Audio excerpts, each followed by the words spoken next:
Somewhat lost during the Kavanaugh controversy was the New York Times revealing 18-month investigation of President Trump's finances. This morning, the paper published the entire 14,000 words for a second time in a special supplement. New York City and state officials say they are examining the findings that Trump and his family used dubious tax schemes back in the 1990s to increase the inheritance left to him by his parents. Now, according to this report, quote, Trump and his siblings set up a sham corporation to disguise millions of dollars in gifts from their parents. Records and interviews show. Records indicate that Trump helped his father take improper tax deductions worth millions more. He also helped formulate a strategy to undervalue his parents' real estate holdings by hundreds of millions of dollars on tax returns, sharply reducing the tax bill when those properties were transferred to him and his siblings. Now, the New York Times reviewed more than 100,000 pages of financial documents, including confidential tax returns from Trump's father and his companies. We should note that NBC News has not independently confirmed the reporting itself, and the president denies any wrongdoing. For more, I want to bring in the founder of DCReport.org, David K. Johnston. He is also the author of The Making of Donald Trump. David, you and I have spoken before. I was reading also your reflections on this very report that came out from the New York Times. Let me get your first impression, first of all, of the probability, the possibility that now some legal ramifications could result from this, that cases, criminal or otherwise, that might result from this. Well, none of this can be handled as criminal cases because there's a 6-year statute of limitations, and the newest material the Times has is from the turn of the century. That said, there is no statute of limitations, Richard, on civil tax fraud. And Donald Trump had 2 trials for civil tax fraud over his 1984 tax return, and he lost both and was heavily penalized by one judge, and the other one, for a technical reason, didn't penalize him, just made him pay the taxes. So I fully expect that the state of New York and the city of New York are going to go after the Trumps, not just Donald, but his sister, who's a federal judge. What about the feds? Can they also go after them, David?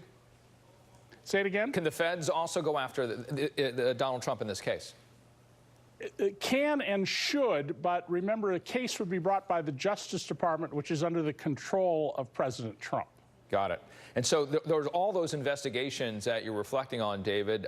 The tax plan, did Trump overhaul the tax code itself, you believe, so he could benefit from it based on this reporting? Well, I don't think that was his purpose, but yes, Trump will benefit mightily. The top 1/10 of 1% of Americans, those who make over $2 million a year, are going to get more than half the tax benefits from the Trump tax law. And this Trump tax law was a huge subsidy to big corporations. I've shown that Apple will actually make a profit of $120 billion off of the Trump tax law. Okay, so let's look at some of the scope of what is being reported here. According to the reporting, Fred Trump transferring $1 billion to his children, producing a potential tax bill of over $500 million, as you see on screen here, but in the end, only paying $52 million. Right. Had this been known and spotted at the time, it would have justified criminal prosecution. The problem is that, well, automobile records are electronic. So if you give a car to a child or transfer it at a price that isn't proper, they'll send you a tax bill. Real estate records are not. And so real estate cheating is so rampant, the IRS has said that the lowest cheating rate in the United States is in Ohio, and it's 85%. You know, one of the points that were made pretty clearly in this report, again, 14,000 pages, was that the idea of a self-made billionaire is not necessarily true based on what they said. What is it in the report that you saw that says, well, self-made billionaire, maybe not? Well, Donald got repeated loans and bailouts from his father. The $1 million story is shown to be absolute nonsense from the internal records. And let me be very clear about this, Richard. There is not now, and there never has been, a scintilla of verifiable evidence that Trump is a billionaire. In fact, he told voters he was worth more than $10 billion, but his presidential statement says 1.4. Where did those $9 billion go? Well, they only existed in Donald's head and in the lies he was telling. Now, according to what we're hearing, President Trump's attorney is blaming the conduct described by this report on those that are the money folks, you know, the CPAs, those who are the accountants, because the family as well as the president, they're not experts in that. How does that storyline make itself to the end here? You know, I quote Donald Trump in my biography as saying he is the greatest tax expert in the history of the world. He literally said that. So if that's true, their defense is nonsense. But on top of that, you sign your tax return under penalty of perjury.